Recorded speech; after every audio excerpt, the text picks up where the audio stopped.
여러분 안녕. 만나서 반가워요. 오늘은 한번 겨울 이야기를 해보려고 합니다. 방 안에서도 겨울 마냥 옷을 두껍게 입은 이유가 궁금하나요? 그건 바로 방이 어마어마하게 춥기 때문이랍니다.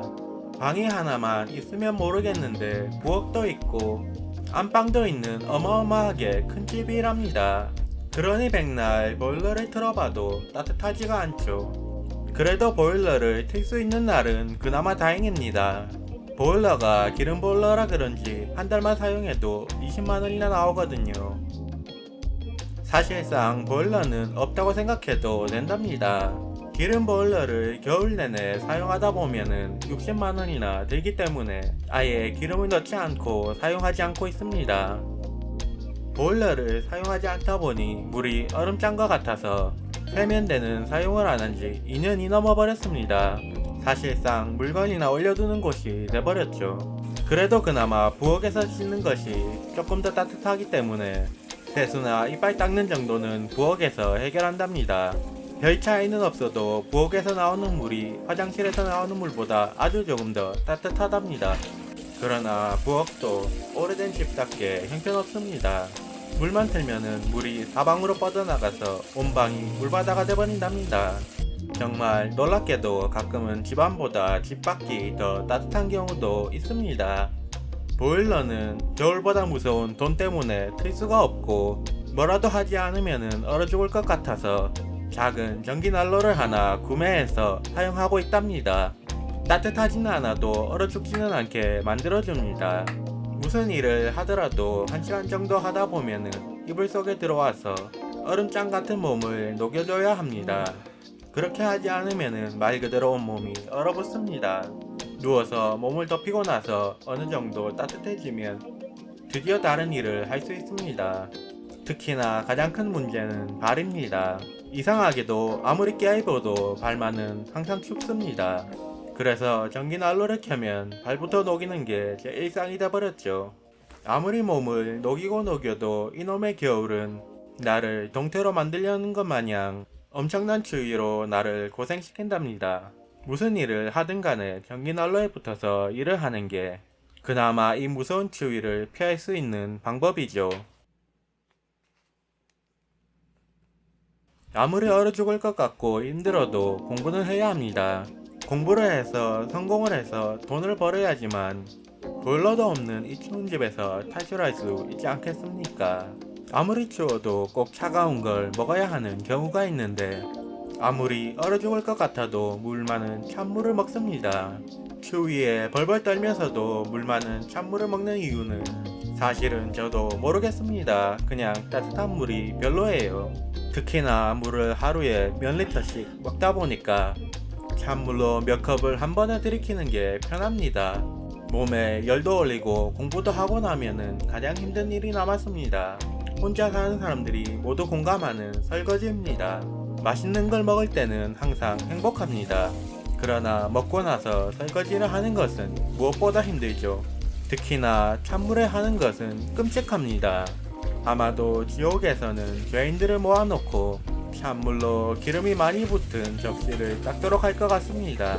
아무튼 모든 일을 다 끝내고 나면은 드디어 쉴 수가 있답니다. 전기난로에 최대한 가까이 붙어서 TV를 보면서 휴식하는 게 제 삶의 낙이랍니다. 편안하게 쉬고 있는데 자꾸 이상한 냄새가 나서 나가봤습니다. 이상한 냄새의 원인은 바로 고추를 말리는 것이었습니다. 1층 주인집에서 말리려고 올려둔 것 같은데 왜 우리 집 앞에서 말리는지는 저도 잘 모르겠습니다. 그러나 뭐 별 수 있나요? 주인집이니까 그러려니 합니다.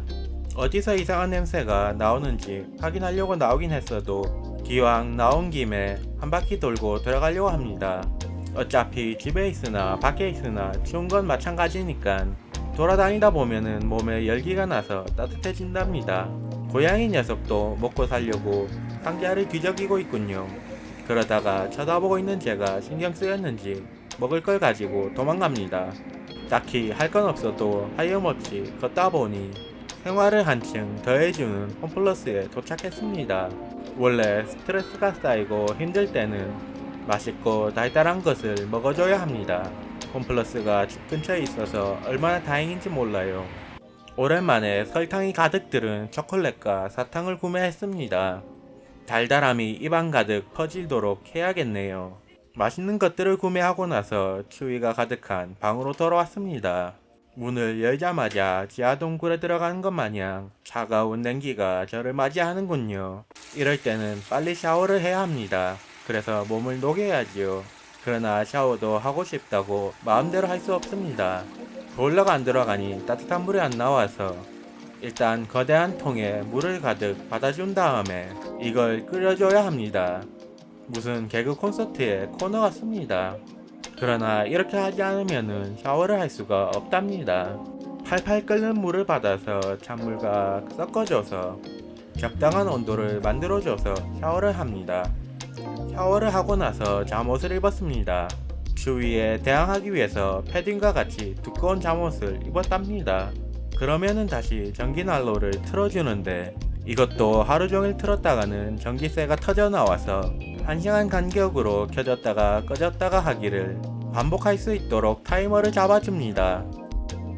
마무리로는 전기장판도 틀어주는데 전기난로도 틀고 전기장판도 트는 이유는 침대 밑에서 상상도 할 수 없는 냉기가 올라오기 때문입니다.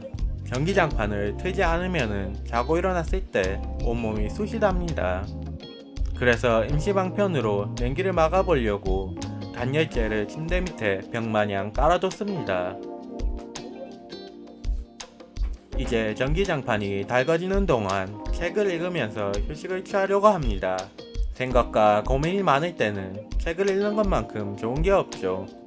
지금 읽고 있는 책은 번뇌 리셋입니다. 그렇습니다. 저는 리셋이 좀 필요한 것 같습니다. 요즘 수만 가지 생각에 사로잡혀 있기 때문에 리셋을 해줘야 합니다. 책도 읽고 나면은 정말로 하루가 끝났습니다. 깔끔하게 마무리로 내일 할 계획을 미리 세우고 후끈후끈하게 달궈진 침대 위로 몸을 눕힙니다. 잠옷까지 입고 침대에 누웠다는 것은 모든 일을 끝냈고 더 이상 할 일도 더 이상 할 의지도 내게는 더 이상 남아있지 않다는 뜻입니다. 제가 가장 좋아하는 아는 형님을 보면서 하루를 마무리하면 됩니다. 오늘도 하루 종일 난리 아닌 난리를 쳤습니다. 내일도 난리 아닌 난리를 쳐야겠죠. 난방 하나 안 된다고 참 별일을 다 합니다. 이사를 간다 해놓고 이사도 가지 않고 하루 종일 냉방에 갇혀서 추위에 벌벌 떠는 게 뭐 하는 짓인가 모르겠습니다. 이제 가을이 가고 겨울이 다시 다가오고 있는데 이번 겨울에는 꼭 이사를 가면 좋겠습니다.